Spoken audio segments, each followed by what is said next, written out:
Thank you very, very much, Your Majesty. I must say your remarks not only set the stage beautifully for this unprecedented conversation we're going to have between the world of science and the world of media makers, but they also remind us that it is a time to be candid with each other about this very complex subject, and to be bold and to be creative.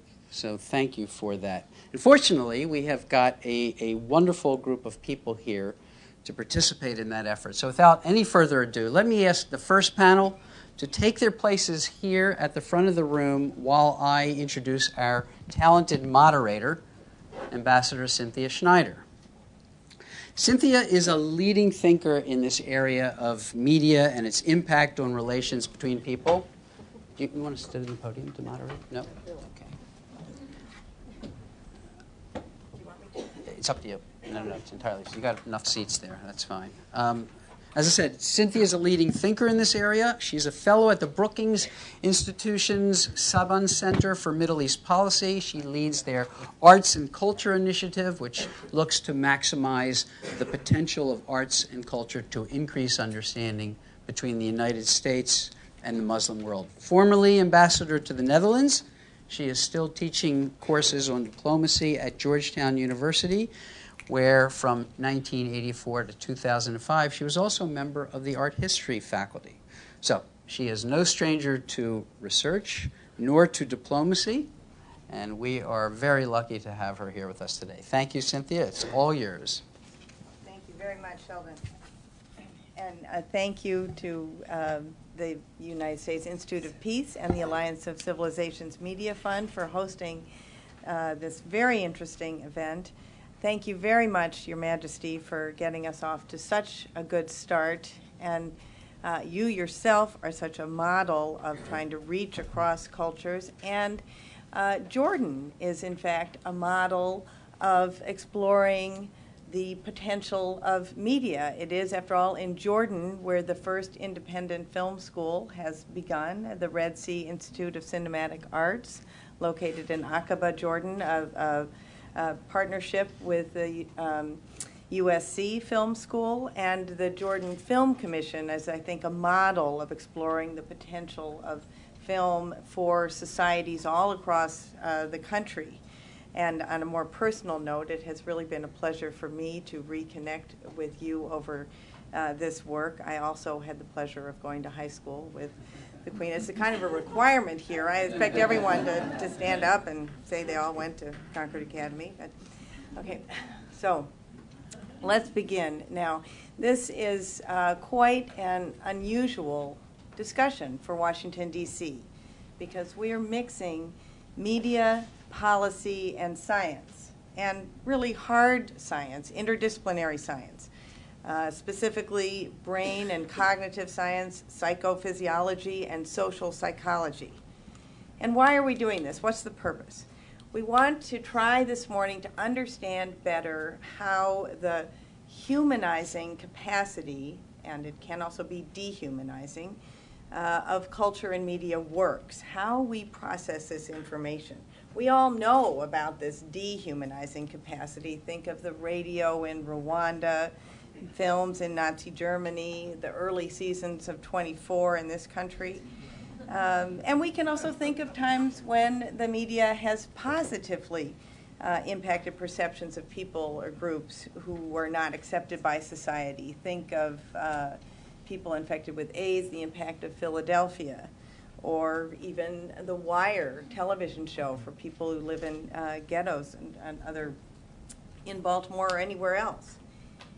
This morning, we're going to argue that these incidents are not incidental, but rather that media has that capacity to shape perceptions of other people and cultures, and that capacity is largely untapped, with the notable exceptions of groups such as Search for Common Ground, which have been doing this for years. But basically, this potential, I would argue, is untapped in areas of conflict resolution and broader foreign policy issues. And that is a very ironic thing, because the United States has the most pervasive and most influential, note I didn't say the best, but definitely the most pervasive and influential media in the world. And yet, ironically, we don't take our media very seriously. Sure, we all love movies and television, but they're only entertainment, right? Well, tell that to the Afghan family gathered around their TV set once a week to watch Afghan Star, the American Idol spinoff, and the program that enables them to hear familiar Afghan songs after they were banned during the Taliban, to see women compete and excel publicly, and to vote in a legitimate, merit-based competition. Tell that to the Egyptian girl who felt that she knew and liked Americans, not necessarily American policies, but Americans because of Friends, the television show. Tell that to my Georgetown students who have spoken through the Salia program, spoken online with students in Europe and all over the Middle East, and who have formed friendships and changed their perceptions through that experience. So fair warning, we're going to do our best this morning to convince all of you here and all of you listening on the web that the United States in particular is neglecting a tremendous asset in its media. I'm going to begin with you, Rebecca, and ask you to set the stage for us from a scientific perspective and give us a sense, and this is really just one bit of the extensive research that has been commissioned by the Alliance of Civilizations Media Fund, but give us a sense of what you have been doing from your lab at MIT and what that can tell us about how our brains work. Please. All right.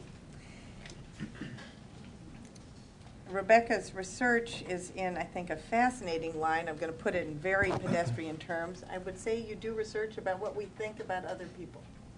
That's true. That works for me. All right. Well, thank you so much for having me here.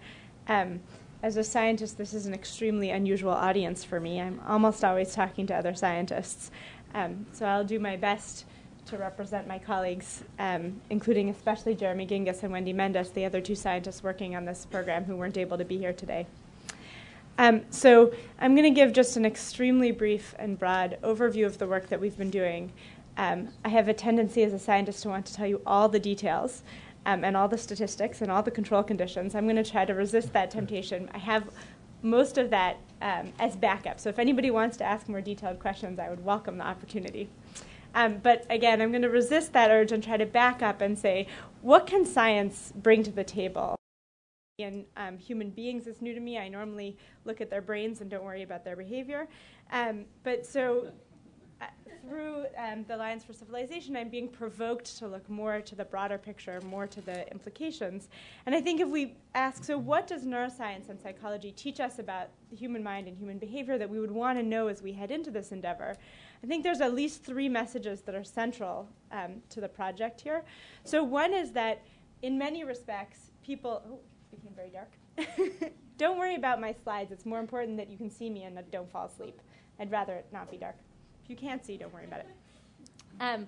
So the first most important message is that in many respects, of course not in all respects, but in many respects people don't know their own minds. So people's beliefs and attitudes towards their world and towards one another reflect not only the explicit reasoning of the kind that we're engaged in today, but also dominantly emotional experiences and unconscious associations formed throughout their life through experiences both direct and via media. So people can't necessarily tell you what they think about other people, what they think about the conflict they're in. Sometimes you have to get behind what they're capable of or willing to say. The second thing is that people very adamantly resist changing their minds. So people prefer to talk to people who agree with them, read articles that agree with them, watch media that agrees with them. And if that's going to be a huge challenge if we're setting out to change their mind, if people are resisting the messages when they're perceived as messages. And in particular, the science of persuasion suggests when people think that somebody is trying to persuade them, they are least likely to be persuaded. And then thirdly, the most powerful messages that do change people's minds are actually not reasoned arguments at all. It's people change most to be more like the people around them. And so especially to be more like the people they see as like themselves. So the most powerful persuasion messages are not messages about the facts or the financial incentives or the social incentives of changing your mind, but just messages about what other people around you think and believe.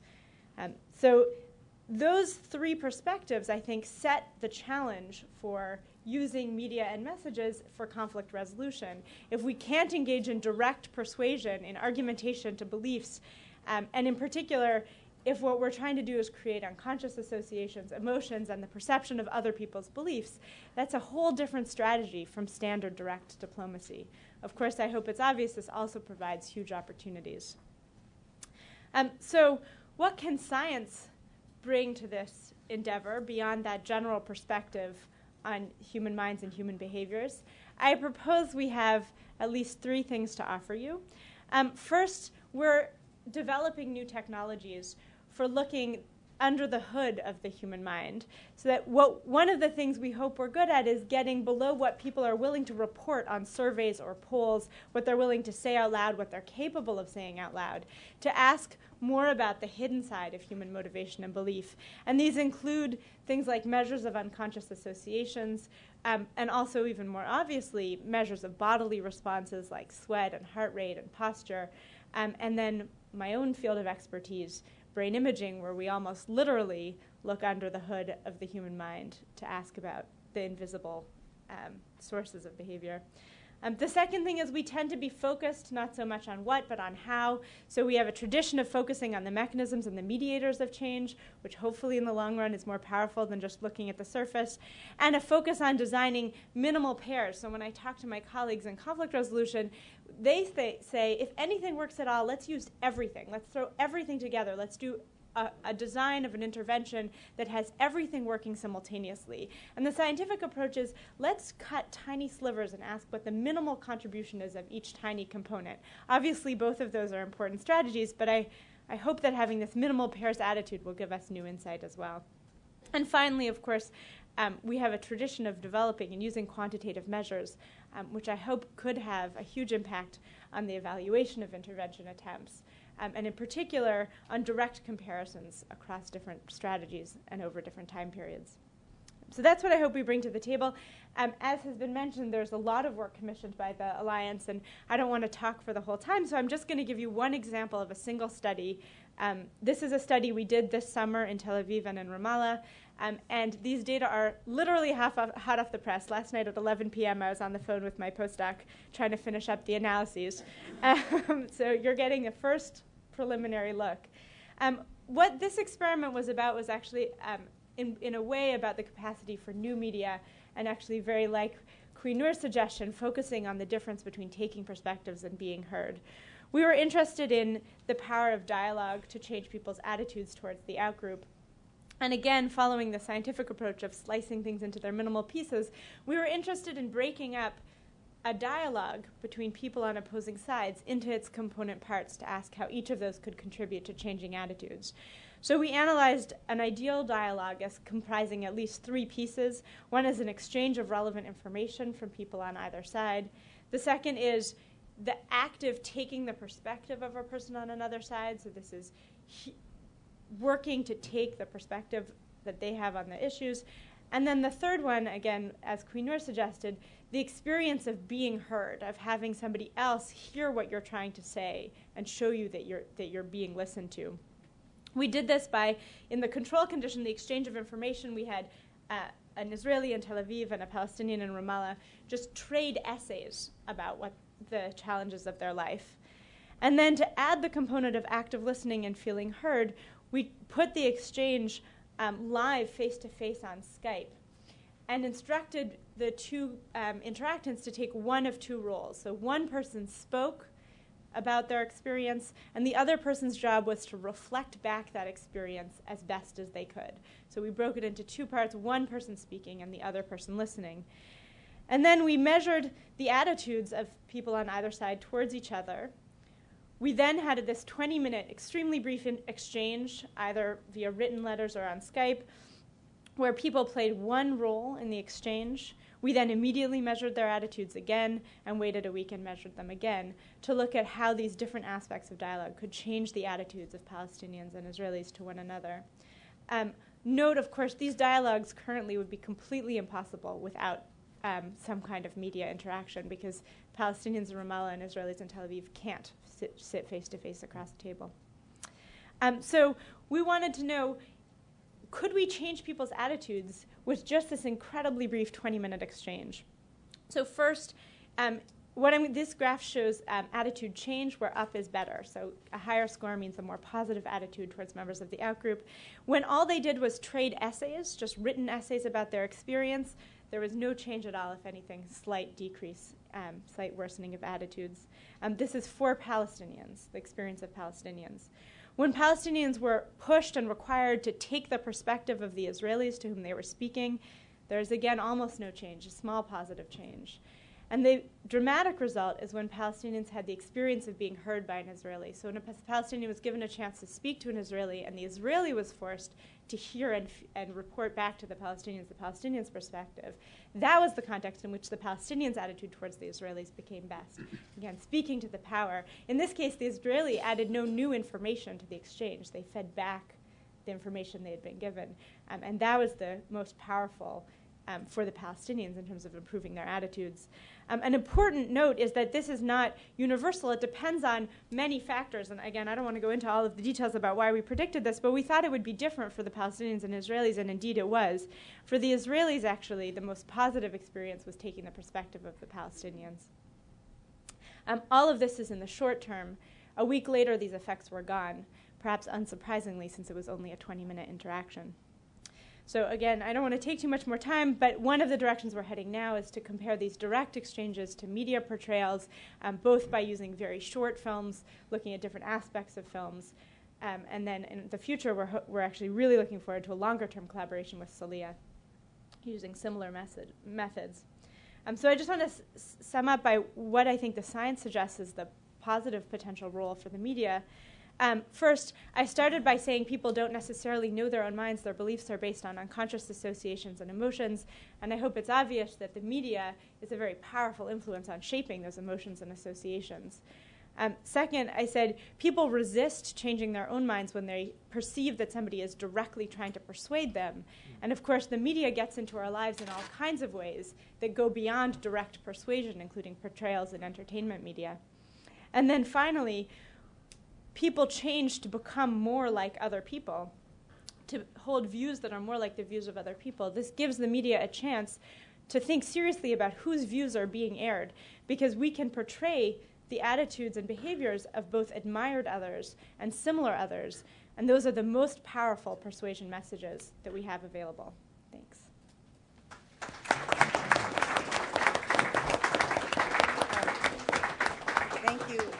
Thank you so much, Rebecca. Just to let you all know, and everybody who's listening on the web, how we're going to do this, I'm going to follow each speaker up with one or two questions, and then we will be leaving ample time at the end to have all of your questions. I'm sure you will have plenty, and also for our people listening on the web, we want to hear from you as well. You're coming from all over the world, so we definitely want to hear from you as well. So, stay alert.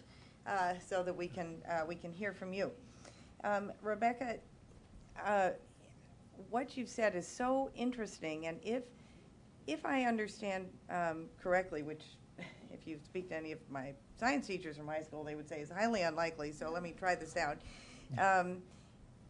The implications of what you're saying are that people, they most want to be heard and listened to, and they least want to be sort of preached at and spoken to in an overt way. And so that would mean, actually, that this whole concept of winning hearts and minds and winning the war of ideas, which is an oxymoron if I've ever heard one, and promoting American values is not a very good idea if we want to establish some kind of a connection. That's right. Yeah. So the listening is more important, and also, if I understand correctly, then that there are these kind of social constructs that we have to base what we think about things, which I take to mean basically the bad news is we're all always teenagers, that we sort of never escape the teenage peer pressure. We're always in that social construct even when we think we're out of it. So to kind of get people to get out of that social construct and look at things differently is a very challenging thing, but almost counterintuitively, it's not something you can force. So what would you, I'm wondering what you would suggest for how we can take your research and apply it to connections between people on a personal level or a diplomatic level. And also, a related question, if you don't feel comfortable asking that, where are you going now with your research? What else are you trying to find out? And what are the questions that remain for you? Sure. So I'll try to answer a little bit of both of those. The first thing is that one of the most interesting lessons for me of conducting the study in Tel Aviv and Ramallah this summer was actually how hard it is to do a good job of listening, to make somebody else feel heard. So one of the things I glossed over is that in the paired exchanges that we did, each participant in our experiment was paired with a trained Confederate.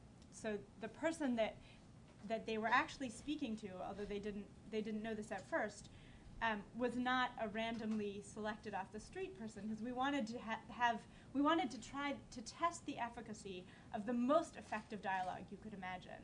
And so we pre-selected and trained people to be the most effective listeners that we could.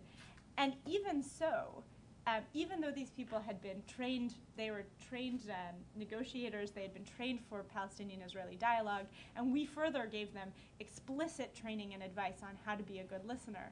Actually, there were still huge difficulties in getting these trained, paid people to just do a good job of saying back to somebody what that person had just said to them. So I think if I were going to say there was any message here, I would say there's a huge challenge of learning how to make somebody else feel heard. And we all need to work very hard on that. In terms of the future directions, as I said, I'm a neuroscientist, so my research up until now has been about brain mechanisms that let us understand other people's perspectives. And our goal eventually with this research is also to ask whether neuroscience can help, whether there's a perspective from understanding the brain mechanisms that can get even deeper than from the psychological description. And so one of the things that we're very excited about next is adding onto our measures, in addition to the explicit attitude measures that I described and some measures of unconscious associations, we're actually also hoping to add measures of brain function and ask if these three together can give us a kind of a more specific or more detailed look at these phenomena. Well, thank you so much. It is really fascinating. Shamal Idris, I'm going to turn to you with a kind of similar question. You have spent many years, in fact, you may well have pioneered media for social change. You spent many years working in media for social change. So I'd like to hear from your perspective of having done this for many years. Why has the Alliance of Civilizations Media Fund felt it necessary to commission this research? What are you hoping to learn from it, and what have you learned so far, and what's new about it? Thank you very much, Cynthia and Rebecca. And I'm definitely not even a pioneer, let alone the pioneer, but that's very generous of you. There are probably a lot of them in this room. I do want to start off reiterating my thanks to Ambassador Solomon and Sheldon, who did more. I should have picked up more of the slack than I did in the lead up to this, so thank you, Sheldon, and especially to Your Majesty.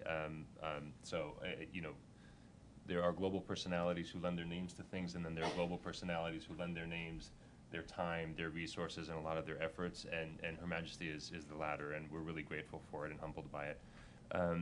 So why we funded this, I'm going to go very quickly through that because I think it's relatively obvious, or I hope it is, because I want to get to some of the other findings from some of the other labs and sort of put my very unscientific brain onto what I think is important about it, at least to me, and I hope maybe to others. On the why we funded it, very briefly, Rebecca said very quickly, they don't look so much at the what, but they look at the how. The fields that I come out of, which is media for social change, conflict resolution, it's largely around the what. Are you having this impact or not? And the how, especially looking at the brain, is very difficult to pin down and almost very expensive to try and pin down. And so to have someone coming from a complete other perspective look at the how is really very valuable. And frankly, we wanted the findings to inform practice, funding, and policy. Including being a support to those of you who are out there who are already doing this work wonderfully well and who keep getting asked, well, what's the impact, how can you prove it? We'd like you to be able to cite research from MIT, Harvard, and the New School saying this stuff works, so just to be blunt. We did not commission the research so much as gift it, and that's also important in the sense that money was given for them to go ahead and do it. If we weren't asking them to find particular findings. We weren't asking them to ask certain questions or supporting questions they were already asking. On the findings that, and I am really not a scientist, probably even less so than you, Cynthia, despite what you said, but I checked all of this with the researchers. So we are in a preliminary stage, as noted by Rebecca in what she presented. There's research that is ongoing, and if this event is welcomed and our friends at USIP like it, we're hoping we might do another one that would bring down Rebecca again, Jeremy Gingas, who runs the lab at the New School for Social Research, and Wendy Mendes, who runs the lab at Harvard that did all of this research, and have a fuller presentation of the final findings. 3 findings that go to sort of the power in the media and a little bit of the problem, and 2 findings that I find very interesting with regard to the positive or the constructive implications. On the problem side, some of what was found, particularly in the Mendes lab, really feeds into what I've been told is essentially cultivation theory, that we develop scripts or associations in our minds, and that when we have an experience that requires judgment or action to be taken, we don't recall all the information that we ever collected that's relevant to that experience. We grab whatever's most accessible in our minds. And whatever's most accessible in our minds is oftentimes informed very much by what we had the most recent and most frequent access to. So if we are used to seeing African Americans portrayed as criminals all the time, or very, very often, and we see an African American and we're walking alone home at night or whatever it might be, what we access in our minds is that most recent and most frequent association, and our judgment and our behavior gets influenced by that kind of thing. And media obviously plays one of the biggest roles in the frequency and the recency of our having those associations made for us between this group or that group and a certain behavior. There's the power of the media. The second finding is the power of the media to generate and perpetuate intergroup biases. That images of violence against one's group, however you define that, a group that you identify with, will increase your allegiance to that group, and even your support for punitive retaliation against the perceived aggressor. This is not always the case, but this is something that had been found in previous research, and that was replicated once by the Gingas lab at the New School. And so those findings will be all the data will be collected in the next couple of months, and we can be more definitive about this. But it goes to, I think, a little bit, for me, the situation in Gaza and what's been reported back about the impact of seeing that almost 24 hours a day in many predominantly Muslim societies in ways that it hasn't been seen in the States. I think here in the States, this is a long time ago, but I remember the Rodney King riots, when you see the victimization of somebody who's a member of your group and you identify with it, your support for punitive retaliation against the perceived aggressors is very powerful. The third finding, which is related to that, is the power of a perceived slight or harm against your group, and the degree to which you will actually, not in all cases, but that it may lead to what has been called altruistic punishment. A desire to retaliate in a way that solely is based on regaining self-esteem, which is not, as I understand it, normally thought of as an interest. Even if it harms your personal interests, if you think it will regain the self-esteem for your group, the group you identify with, by striking back and punishing, it's an action that you may take when you perceive a slight or harm against your own group. And it's interesting in that it's an impulse for vengeance that is not in an obvious way linked to self-interest. And it shows how strongly group identity is a player for us, particularly when we see a group that we relate to being harmed or slighted. Now, I want to go to the last two findings, and that I pulled out anyway. And one picks up on what Rebecca said about, and you call this all being perpetual teenagers. It's sort of the power of social norms. And I think this is a slight nuance, but I think profound in its implications for what we do. People are interested in media for social change. If it's true that we essentially calibrate, subconsciously, we calibrate our views about identity groups by what we think others around us will accept and believe, I think that has a really profound implication for how we go about trying to influence people's attitudes. It may not be that the best way to influence someone's attitudes is to go straight at their attitudes and try and convince them. It may be more powerful to make them believe that society's attitudes are changing on this front and on this issue.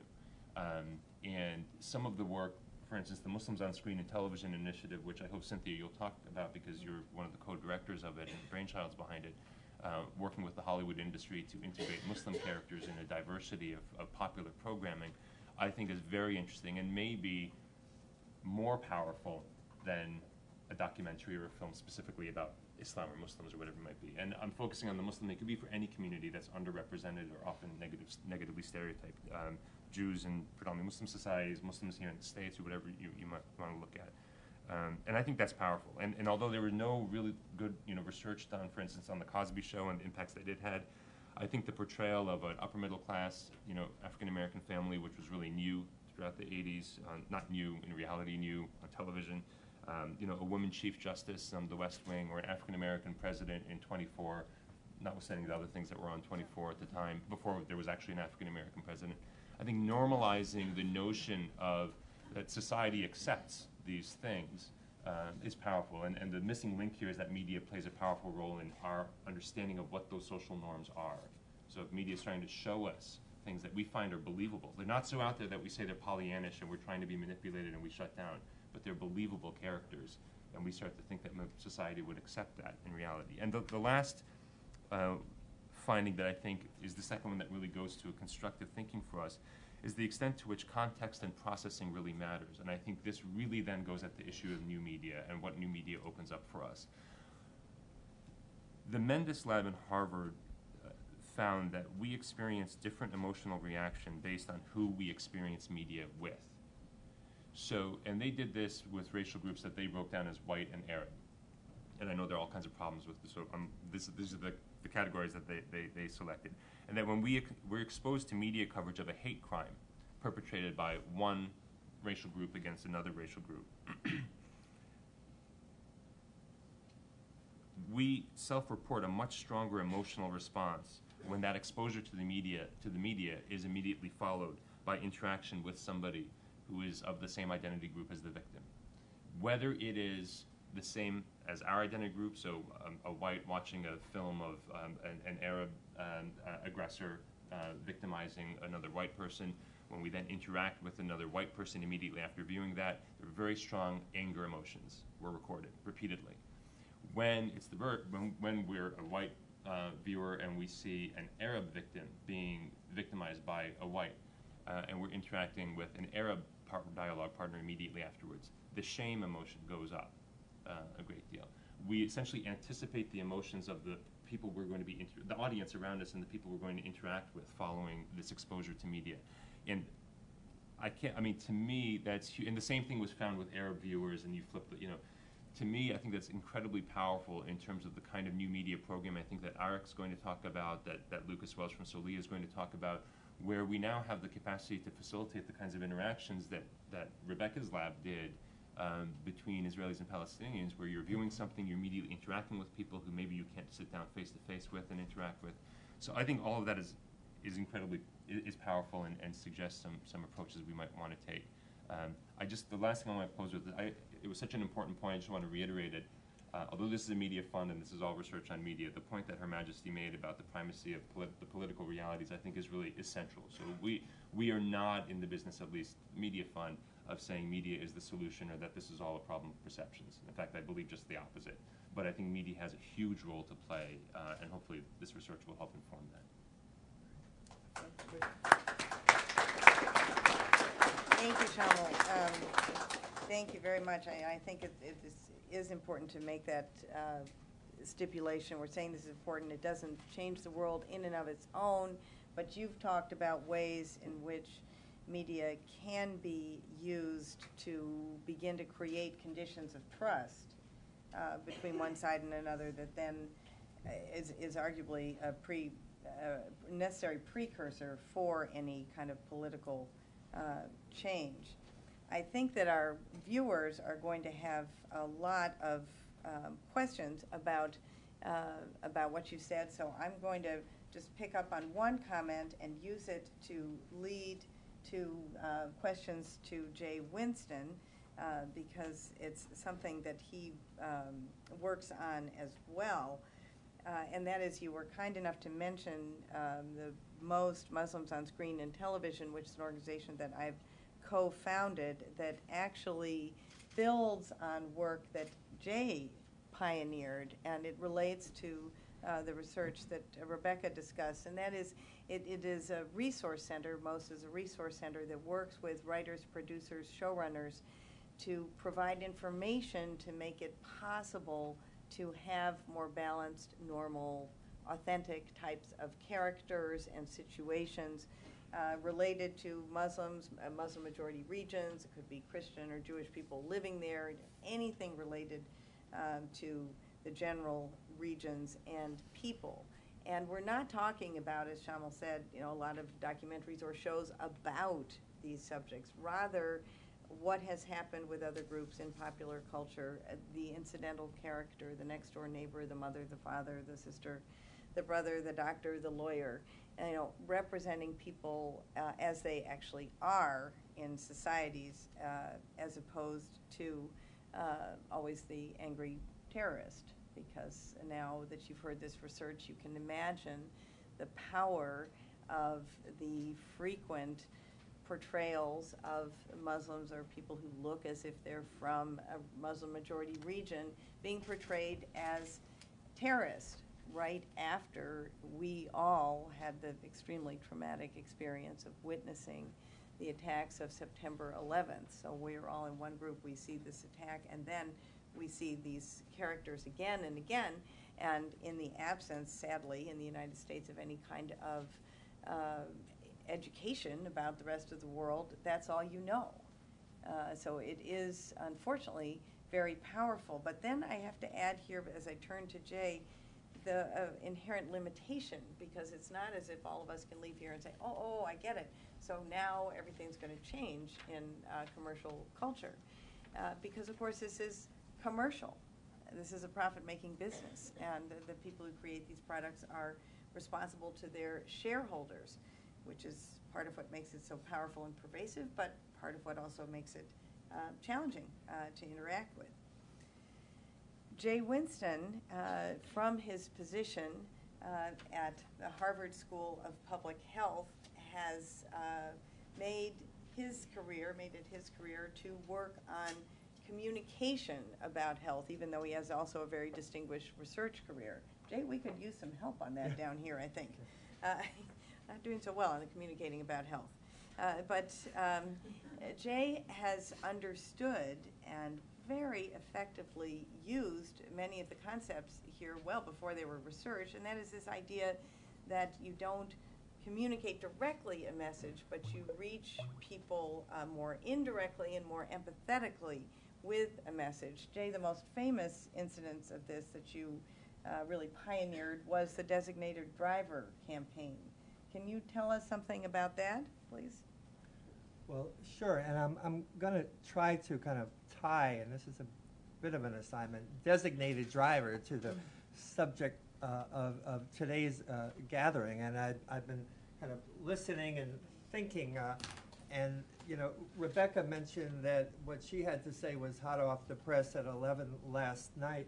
Well, I'm going to attempt a synthesis as I go, so I'm going to hear what I'm going to say about a millisecond before you do, and we'll all find out what's about to happen. So here goes. But I've been drawn to the work of the Alliance of Civilizations Media Fund through the prism of viewing the prevention of interfaith violence as a public health issue. And I'm from the Harvard School of Public Health, and I founded a center there, the Center for Health Communication, the mission of which is to work through the mass media to help shape behavior change and perception change and social norms change in large populations.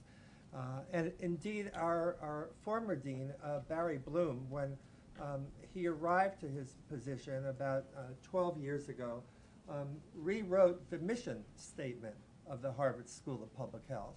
It used to be about only research and education, and he added communication right up there with research and education.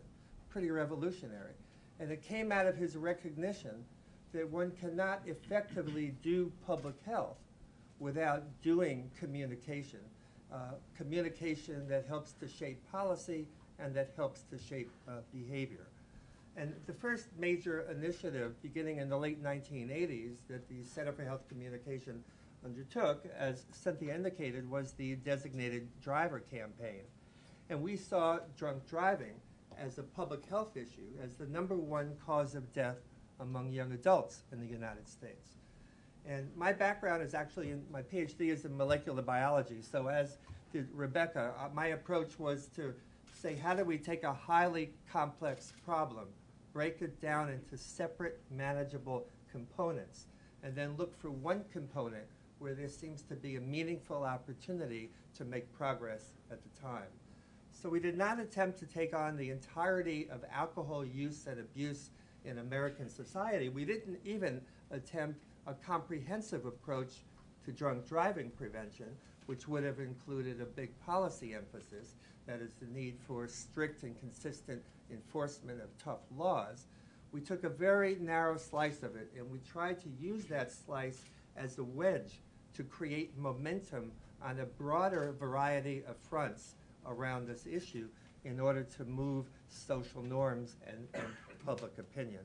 And we were attracted to the designated driver concept, which was, after all, invented in the Nordic countries for several reasons. Number one, it provided a very simple media message. And we knew from people we were talking to on Madison Avenue that if you want to work effectively through the media, you need a simple message and a capacity to repeat that message over and over again to reach your target group. On the other hand, that simple message needs to be the tip of an iceberg. There needs to be a lot of complexity buried beneath the surface, or you have an empty slogan. And in the case of designated driver, most important of all, it promoted a new social norm, a new social expectation that the driver doesn't drink. It also lent social legitimacy to the non-drinking option. It put the issue on the interpersonal agenda of small social groups who were planning to go out for the evening, etc. But again, at the surface, a very simple message. But just, Jay, just to clarify, as I understand it, correct me if I'm wrong, the way this was done was not, was it a whole lot of PSAs about designated drivers, or were there characters in programs who were designated drivers? Three-part strategy, which was my next sentence. The first was news, the second was advertising, and the third was entertainment programming. And there, Bandura at Stanford University really pioneered in the creation of social learning theory, and through extensive research demonstrated that we learn by observing the behavior of others, and that we can do so through media.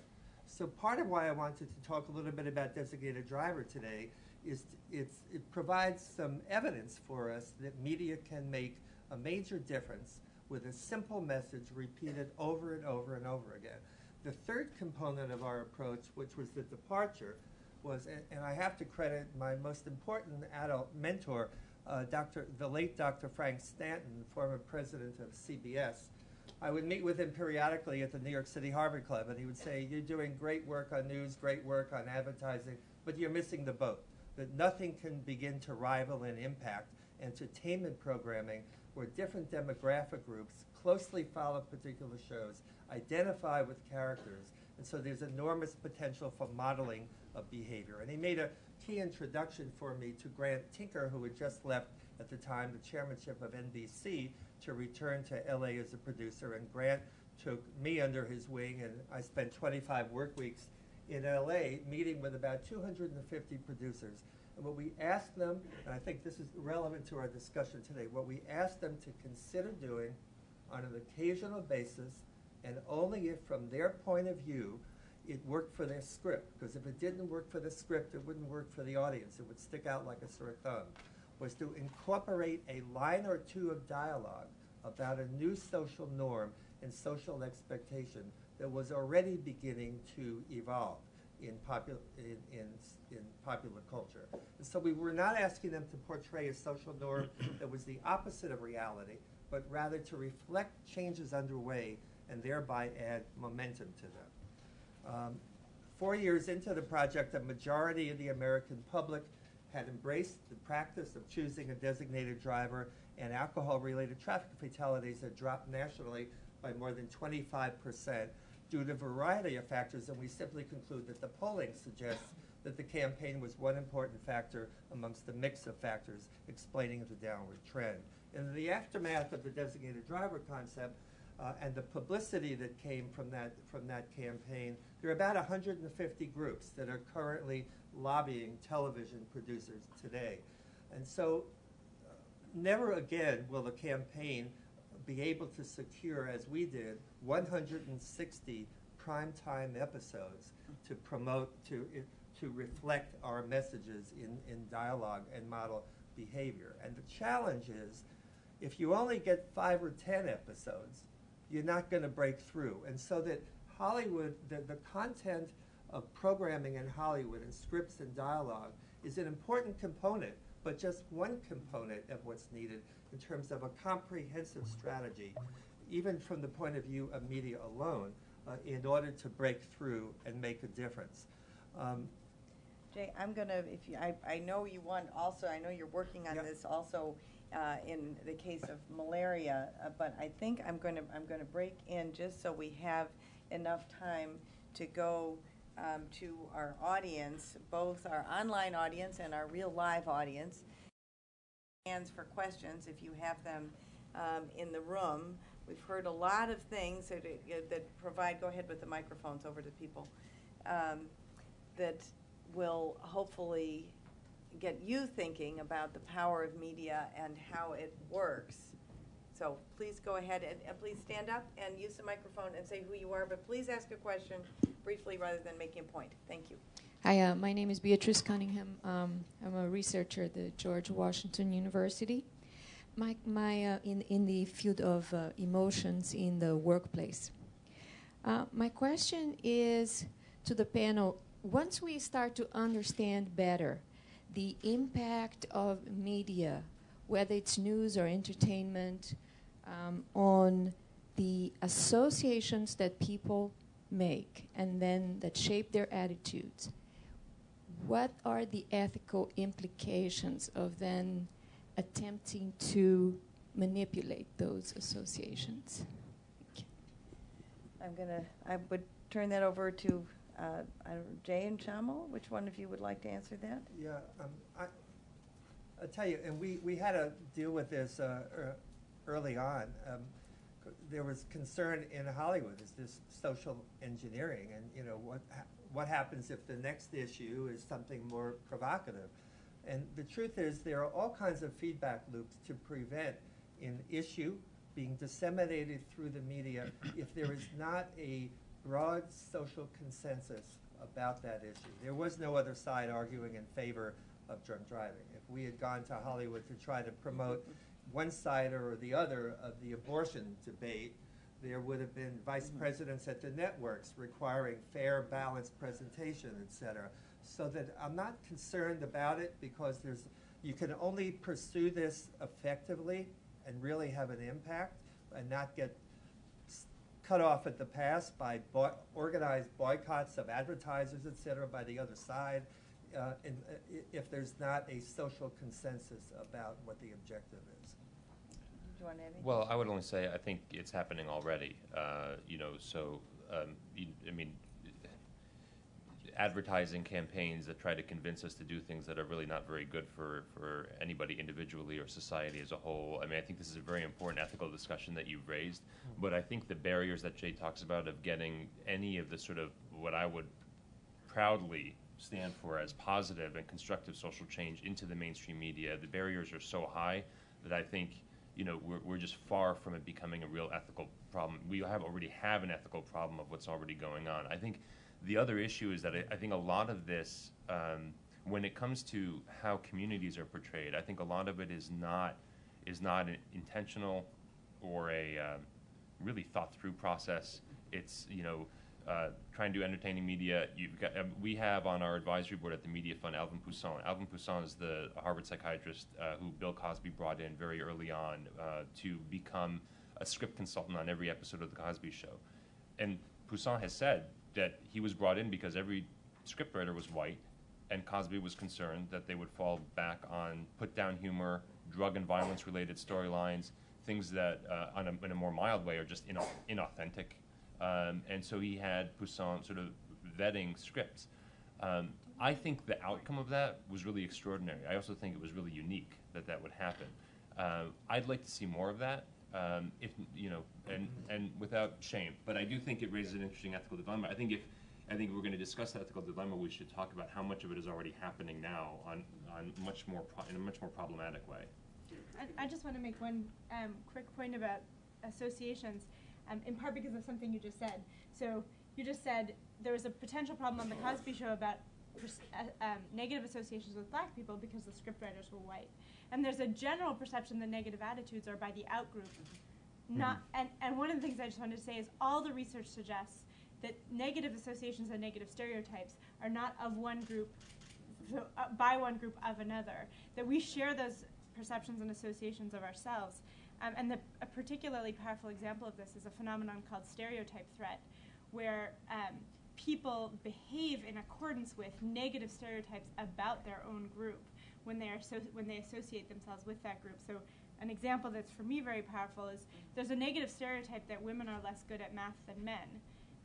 That's not true, but if you make a woman write her gender on the top of a math test, she'll perform less well on that math test than if she didn't have to write her gender on top of the math test. That's been shown many times. And actually, this is so strong. There's also a stereotype that Asians are better at math than white people. And so if you make an Asian woman write her race on top of that math test, she'll do better than she otherwise would do. So the incredible power of these associations to change our behavior, even when they're associations not about an outgroup, but about the self. I want to pick up on that very briefly, because part of what Poussin said to us when I first talked to him about The Cosby Show is that the power that he saw in it afterwards was even more profound among African Americans than among whites. That the number of students that he said talked to him that went to Harvard Medical School, and he was there and would say to him, the first time I thought that I could become a doctor was seeing, you know, an African American doctor portrayed by Bill Cosby. And we're going to put this up on our site. We did an interview with Archbishop Tutu, in which he told a story that I very briefly want to tell because it's so profound. And we were talking to him about the impact of media over time portraying a community as inferior on the community itself. And he said that he told a story about getting on a plane in, I think it was Nigeria, between one African country and another, and seeing that there were 3 black pilots in the cockpit and being so proud. And he said that he won't mind me saying this, it's taped and we're going to put it up. He said when the plane hit very violent turbulence, the first thought that came into his mind was, can they handle this without a white pilot up there? So I think it's very true. And the issues that go to self-esteem and humiliation, all that, I think become really profound when you think about these things. We have a question over there, and while you're walking over there, just you mentioned Nigerians, if anyone's seen the film District 9, that film is, let's go to you and then the next person. That film is banned in Nigeria now because of the negative portrayal of Nigerians in that film. Please introduce yourself. Good morning. My name is Murad Iqbal, formerly at the Center for International and Comparative Law at the University of Baltimore. Thank you for a very rich panel that you've provided us. I have 3 specific questions. Number 1 to Professor and Dr. Sachs. I would to suggest and ask you whether you might consider at what time in the process notions of justice come into play, and when they are formulated, and how they're formulated in the mind, because I don't know of a single culture or society that relishes the thought of being treated unjustly or let injustice be the standard by which I'm going to society ask you lives. just to collapse your next two questions quickly. The second please. question goes to what the outcome of all of this research is going to be. Where are the practical applications? What recommendations can be generated on how to apply it? And the third one is with regard to drunk driving. We have some control over drunk driving. Don't drink and drive, or drink and don't drive. What do you do in instances where the issue is not drunk driving, but natural resources and human beings competing over it and being prepared to kill one another because there is a perceived shortage? Thank you. So I think that's for Sure. Rebecca. I'll answer, I'll answer the first one just very quickly by appealing to something that Shamal said earlier. So there's a whole field of research of which I am part, looking at people's perceptions of norms, including norms of justice. And I think one really interesting phenomenon that speaks to the issues today is this idea that people are willing to punish perceived violations of justice at the cost of their own self-interest. So as you say, all societies, also all people, have such a deep sense of what counts as just or fair play between one person and another, that I, as an unimplicated witness, with nothing to gain or lose, would be willing to pay from my own self-interest to see an injustice righted.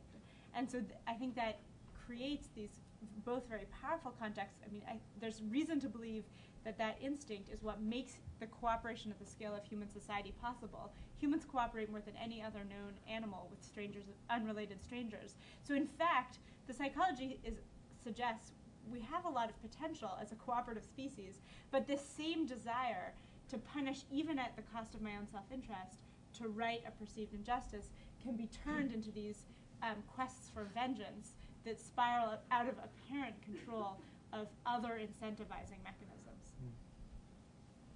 So that goes on to the research.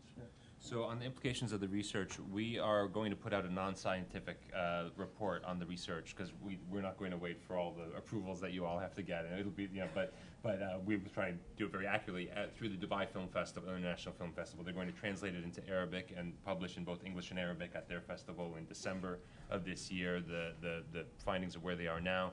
And we will continue to do what I hope will become a little bit of a dog and pony show as much as we can get on the calendars of the very busy researchers who have done this in key communities. Public diplomacy community here, and we're very grateful to USIP for opening that up to us.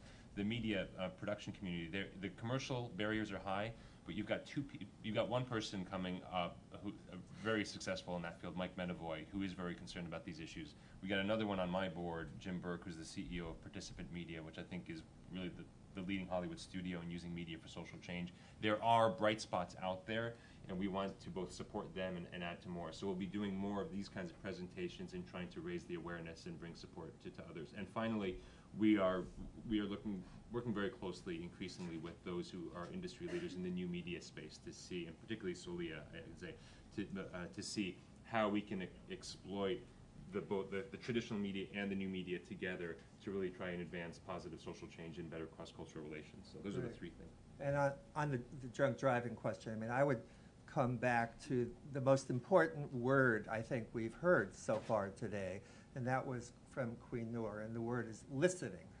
That the challenge in all of this, and I would actually go beyond listening, that we need to promote sharing and engaging and doing together in order to collaboratively, in order to foster mutual understanding and respect. Cynthia mentioned Nigeria, and Nigeria is a country where I'm doing a lot of work right now on malaria with the UN Special Envoy for Malaria, Ray Chambers, where media is key in motivating people to use insecticide-treated bed nets. But the interesting thing, from the point of view, and Nigeria is a country that has not been without its interfaith violence, but the two most important leaders in Nigeria today on the malaria campaign are the Sultan of Sokoto, the supreme Muslim leader in all of northern Nigeria, and the Catholic Archbishop of Abuja.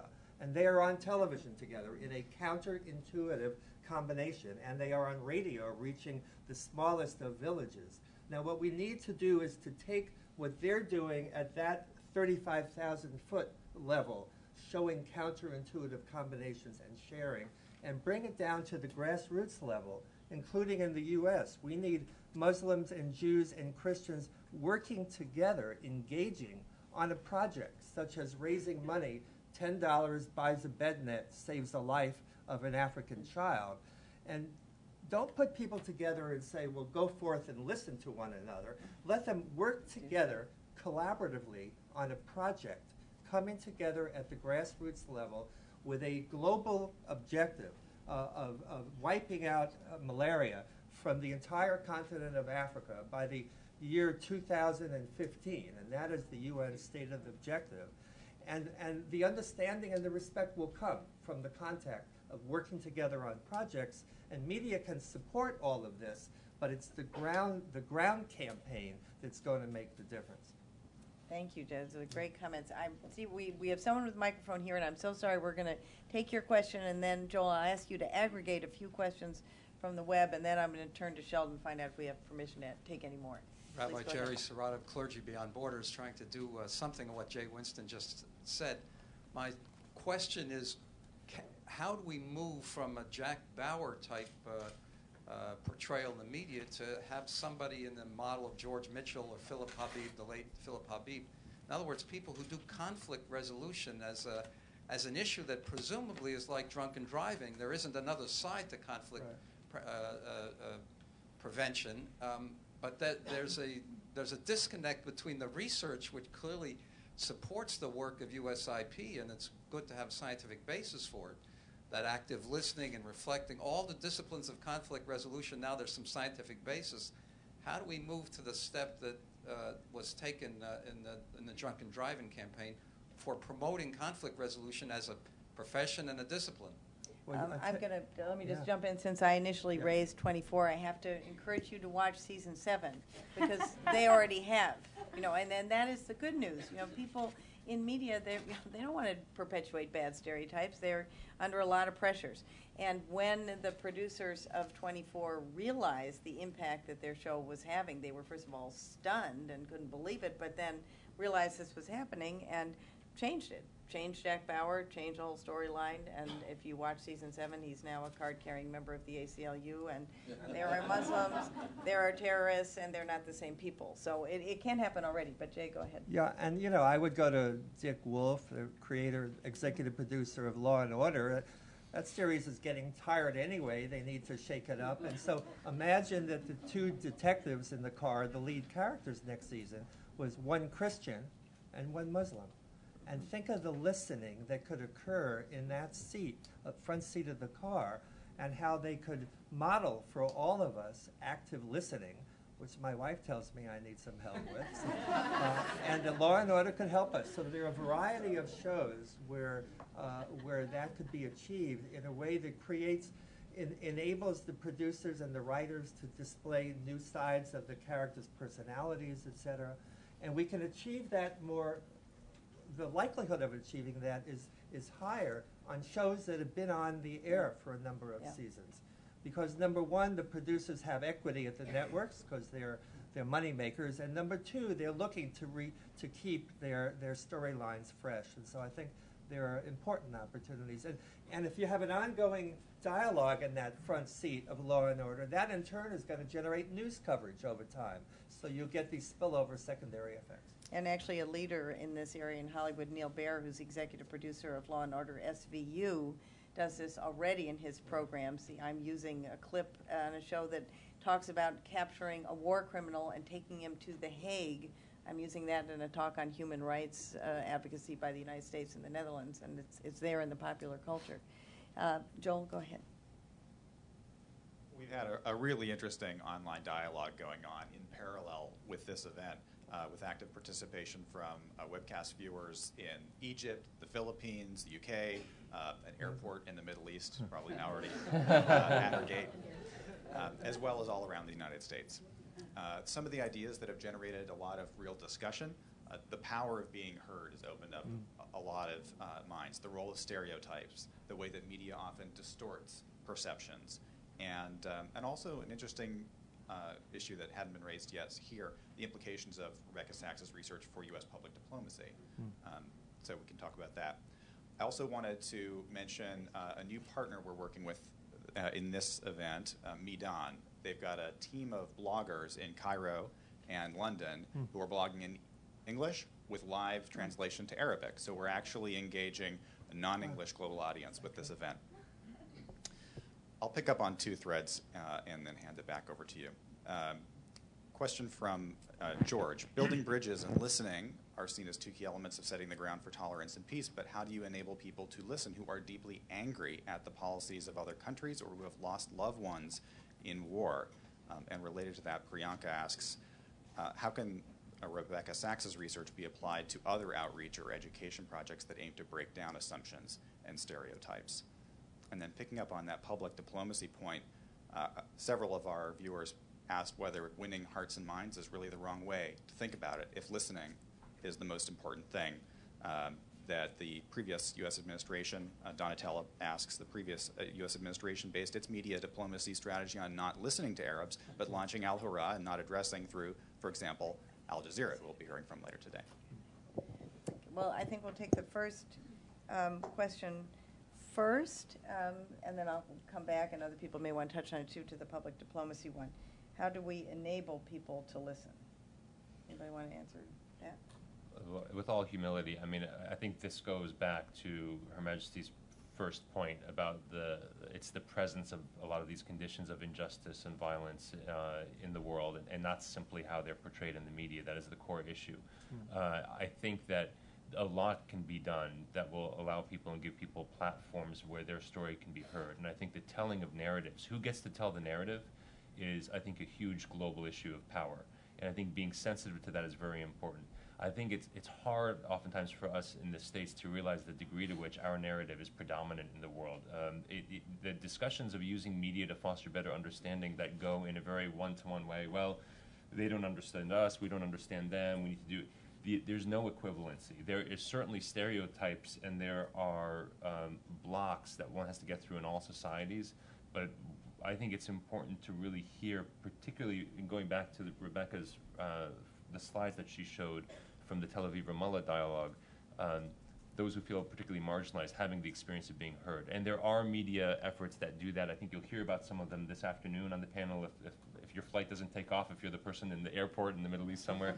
The work that I did with Search for Common Ground for several years, a lot of it using media was an effort to give a platform for people's narratives in different ways, through comedy, through soap operas, through direct testimonials, through theater, through plays played out in villages in Burundi, etc. I think there are a lot of ways that you can open that up. I think it's very difficult to try and have any influence on anybody who's been traumatized before you give them the space to have their narrative heard and feel that it's been heard. Anyone else want to touch on that? Amen.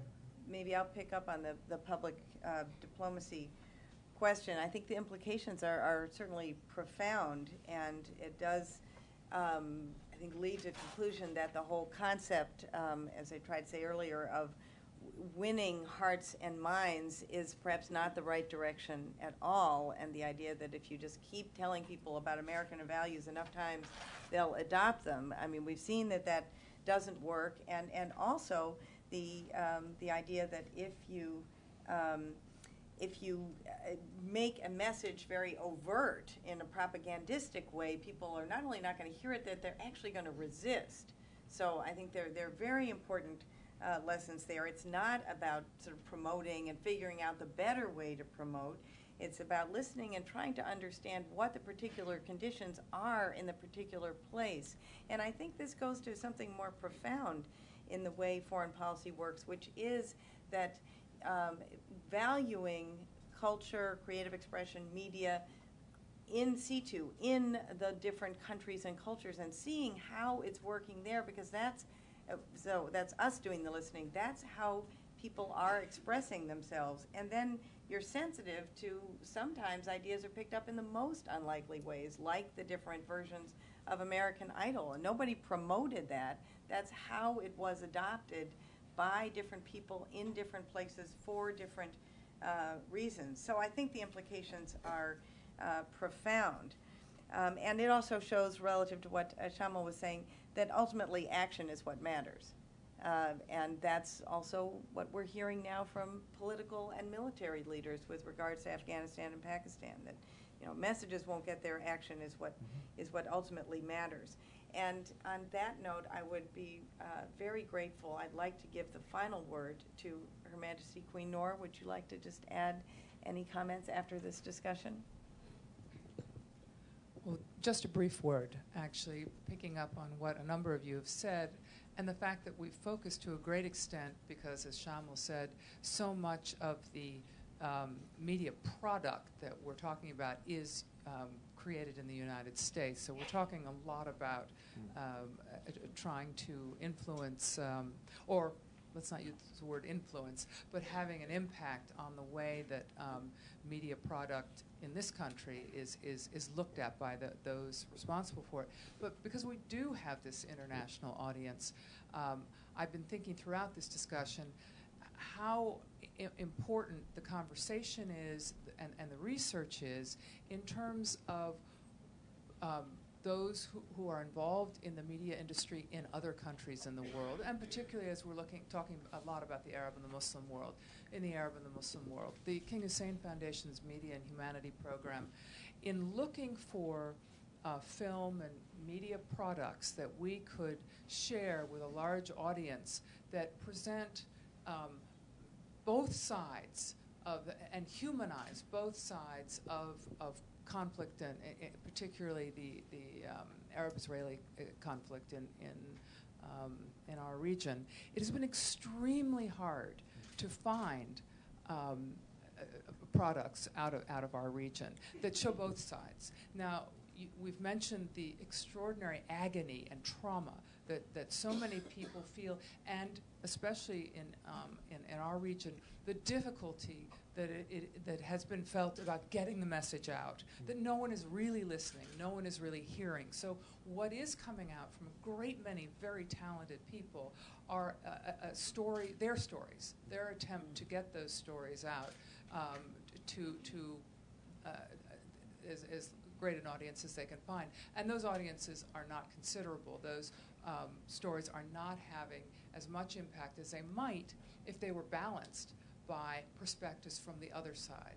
So I am very much hoping that we're going to see more and more, and this is taking place in the region, but we need more and more filmmakers and others involved with the media to look at how both sides of a conflict can be humanized and developed into stories that then I think will resonate with a far greater audience and have a greater degree of credibility, and certainly have a profound impact, I think, on, as we've been describing how other initiatives have in the past here, both in the United States and potentially elsewhere. So that would be just my addition to what has been a wonderful panel, and inspiring, and obviously not only for us in the audience here, but for people bringing a multitude of other cultural perspectives from around the world. Thank you all.